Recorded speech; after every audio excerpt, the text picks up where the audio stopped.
Les fêtes de Noël arrivent à grands pas. Si vous aimez ce qu'on fait et que vous avez envie de vous faire un cadeau ou d'en faire un à vos proches, n'hésitez pas à aller faire un tour sur la boutique Tellington. Vous pourrez y acheter des cartes cadeaux, des packs avec plusieurs de nos livres et sur les affiches, il y a même une promo. Pour chaque poster acheté, on vous en offre un autre. Alors n'hésitez pas et foncez. Pour découvrir tous nos produits, rendez-vous sur la boutique Tellington. Le lien est dans la description. Bonjour à tous, je suis content de vous revoir. J'espère que vous allez bien et que vous avez apprécié l'épisode précédent. Servez-vous un petit chocolat chaud, installez-vous confortablement, fermez les yeux et laissez-vous guider par le son de ma voix. Mes amis, nous repartons ensemble pour Marmottin. Soyez les bienvenus dans le 12e chapitre de cette Super Flame Story.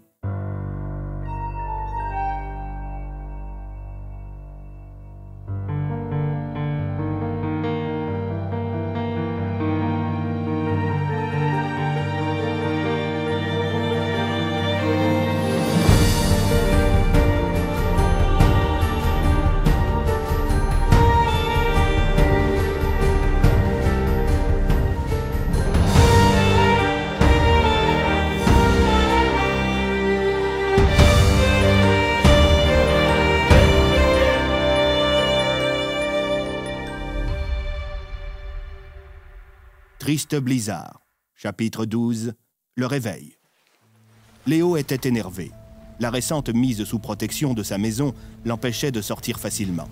Attablé au bureau qui se trouvait dans sa chambre, il continuait de lire son petit carnet, espérant avoir une occasion de récupérer les autres petits cailloux qu'il avait semés un peu partout. Boglov était peut-être un psychopathe sanguinaire, imbu de lui-même et ultra-violent, il n'en demeurait pas moins un grand calculateur. Des années durant, le pire ennemi d'Andrew avait pris le soin de cacher un peu partout de quoi reconstituer ses forces, au cas où ses plans seraient compromis. Tout reposait sur des petits carnets. Les uns étaient des livrets mnésiques contenant des copies de lui-même à un instant donné, et les autres, et en particulier celui que lisait Léo, permettaient de retrouver divers objets magiques. Mais les plans de Léo étaient quelque peu compromis. Ce fameux agent Cobalt qui lui collait au train était un problème. Il ne savait pas qui il était et pourquoi il savait des choses sur lui. Pourtant, le véritable Boglov, le premier du nom, celui qui était actuellement allongé dans une cellule médicalisée de Lockwater, le savait. Le fils de l'inspecteur fut interrompu dans ses pensées lorsque son père frappa à la porte. Léo cacha le carnet à toute vitesse et le remplaça par un livre d'histoire. « Tu es en train d'étudier » demanda Nathan. Oui, je rate beaucoup de cours en ce moment et je veux éviter que mes notes baissent trop. Je suis fier de toi, fiston, répondit l'inspecteur en ébouriffant les cheveux de Léo. Bon, je vais devoir partir, moi. Je suis attendu au commissariat. Aujourd'hui, le lieutenant Fong va rester à la maison pour veiller sur toi. Si tu as besoin de quoi que ce soit, il sera sans doute pas très loin de la cuisine. D'accord, merci, papa, lança Léo, en faisant de son mieux pour ne pas montrer son agacement. Une fois que l'inspecteur eut fini par quitter le domicile, Léo mit plusieurs vêtements dans son lit pour faire comme s'il y dormait. Il prit ensuite son carnet avec lui et sortit de la chambre. Il se dirigea ensuite à l'étage inférieur et se rendit dans la cuisine.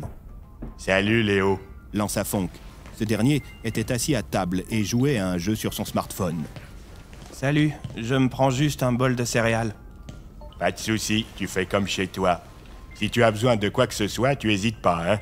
lança le lieutenant, toujours les yeux rivés sur son téléphone. L'adolescent se mit à fouiller dans les placards tout en ouvrant discrètement un tiroir dont il tira un couteau à viande qu'il cacha sur lui. Il finit par récupérer une boîte de cornflakes et un bol. « Vous en voulez ?» demanda le jeune homme à son gardien. « Oh bah écoute, c'est pas de refus !» lança le policier en affichant un grand sourire. Léo sortit un second bol et versa des céréales dedans. « Tu t'y connais un peu en jeux vidéo, toi ?» demanda Fonk. Ouais, un peu. » J'arrive pas à finir ce niveau de Cookie Master. C'est une vraie prise de tête. Il me faut toujours plus de sucre. Je suis désolé, je connais pas trop ce jeu. T'en fais pas, va. Je vais me débrouiller. Ah, j'ai trouvé une pépite magique. Léo quitta la pièce avec son bol de céréales. Je retourne dans ma chambre, lança-t-il à Fonk, qui était de nouveau plongé dans son jeu. Ça roule. Léo fit mine de monter les escaliers en faisant beaucoup de bruit, ce après quoi il les redescendit très lentement en faisant attention à être le plus discret possible. Il se précipita ensuite vers la porte d'entrée et vit à travers le Judas qu'une voiture de police était garée devant la maison. Il se résigna donc à utiliser une autre issue.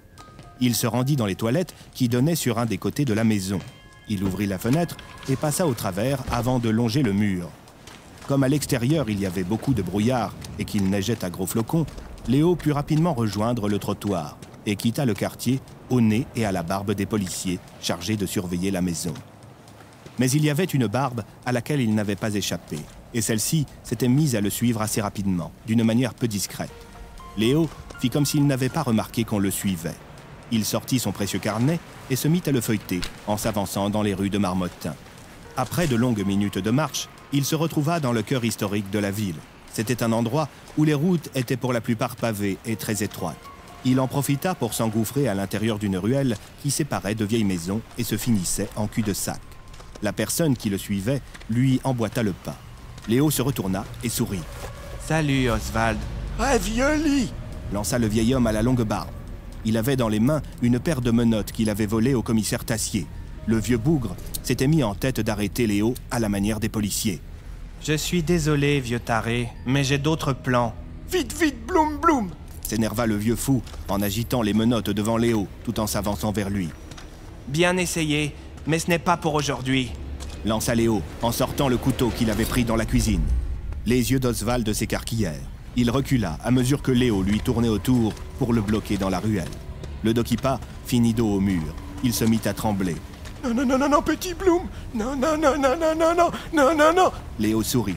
Il arma son poing et orienta sa lame vers la poitrine du vieillard. « Adieu, l'ancêtre !» s'exclama-t-il en assénant un violent coup dans la direction d'Oswald. Mais alors que la lame allait frapper celui qui avait découvert le petit secret du fils de l'inspecteur, ce dernier reçut un violent coup sur la tête et s'effondra au sol. Quelques secondes avant de perdre connaissance, il put reconnaître le visage de Cassandra Darmin. La journaliste l'avait également suivi, mais en prenant plus de précautions qu'Oswald. « Il neige !» s'exclama le vieux Dokipa, fou de joie en se précipitant vers celle qui venait de lui sauver la vie. Il lui fit un bisou sur la joue et mit les menottes à Léo. « Dois garder silence !» lança-t-il. Sans doute avait-il entendu de nombreuses fois l'inspecteur et le commissaire prononcer ces mots. « On n'a pas le temps, monsieur, on doit partir !» ordonna Cassandra en attrapant Oswald par la main. « Vite, vite, Bloom, Bloom !» demanda le vieux Dokipa. « Non, je ne peux pas prévenir la police, pas sans preuve. » Pendant ce temps, au commissariat de Marmottin, l'inspecteur Bloom et le commissaire Tassier échangeaient tous les deux sur les meurtres des amis de Léo et de Madame Léger. « C'est littéralement le même mode opératoire, une balle dans la tête. » lança Tassier. L'absence d'effraction pourrait suggérer que la victime a ouvert la porte à l'agresseur. Poursuivit Bloom. Peut-être qu'elle le connaissait. Qu'elle le connaissait ou qu'elle lui faisait confiance. On sait si quelque chose a été volé? A priori, il ne manque rien. En tout cas, d'après sa famille. Déclara l'inspecteur, en étalant de multiples photographies des deux scènes de crime sur le bureau. Vous pensez que le meurtre des hommes de la DPA était également lié? En termes de timing, ça colle plutôt bien, non? Ils ont dû tomber sur l'agresseur en venant sur les lieux. Et ce qui leur est tombé dessus devait être sacrément dangereux pour abattre 3 gars suréquipés. Peut-être qu'ils ne se sont pas méfiés. Un peu comme avec Madame Léger. Dommage que la DPA ne veuille pas partager plus d'éléments sur le meurtre de leur gars. Ça ne m'étonne pas venant d'eux. Ils veulent régler tout ça en interne. Tout ce qu'on a, c'est le témoignage de Fonck. Soudain, l'inspecteur s'arrêta sur les photographies de la scène de meurtre des amis de Léo. « Ça va, Nathan ?» demanda le commissaire, inquiet. Les sacs. Quoi, les sacs? Ils sont où, les sacs des gosses? Ils allaient en cours ce matin-là. Peut-être que la DPA les a récupérés. L'inspecteur sortit son téléphone et appela l'agent Cobalt. Ce dernier était dans sa chambre d'hôtel en train de se préparer pour rencontrer le préfet. Inspecteur Bloom, que puis-je faire pour vous? Je crois qu'on est passé à côté de quelque chose sur la scène de la cabane. Ah vraiment? Quoi donc? Les sacs de cours des gamins, ils n'apparaissent sur aucune photo. Effectivement. C'est étrange, ça ne me dit rien. Vous ne les avez pas récupérés? Pourquoi diable aurions-nous récupéré des pièces à conviction avant de les photographier? Lança Cobalt. C'est bien ce que je me disais. Vous croyez que le tueur les a pris? Peut-être qu'il voulait récupérer quelque chose à l'intérieur. Vous pensez qu'il a tué les 2 ados pour récupérer le contenu de leur sac? C'est une piste qui pourrait se tenir. Lança Cobalt. On se voit à la mairie tout à l'heure? Oui, avec plaisir. Parfait. À tout de suite dans ce cas. Répondit l'agent de la DPA en raccrochant. Il affichait un sourire en coin. Juste devant lui se trouvaient 2 sacs d'école. Alias se trouvait dans une grande salle de la Silver Tower. La pièce se situait à un étage de la tour qui n'avait pas encore été aménagé. C'était l'emplacement idéal pour tenir une réunion secrète, loin des micros et des caméras de surveillance.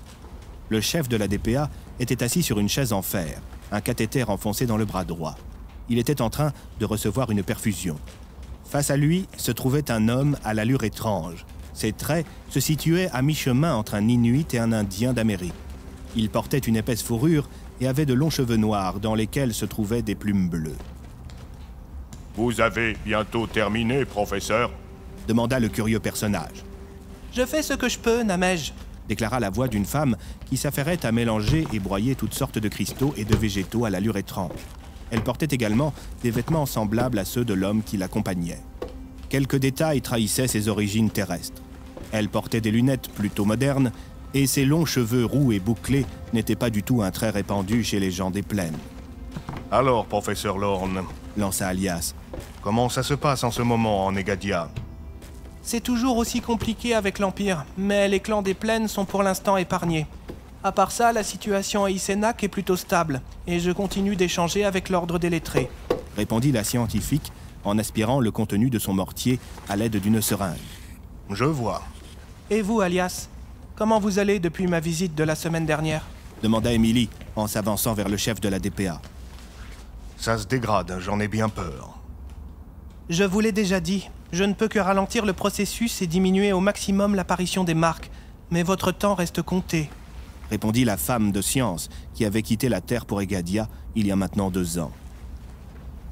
Vous savez, avoir un pied dans la tombe est une expérience spéciale.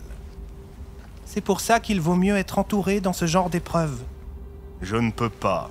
Si ça remonte trop haut, on me remplacera avant que je n'ai eu le temps de faire ce qu'il faut faire. Les personnes au courant de mon état se comptent sur les doigts d'une main et il doit en demeurer ainsi.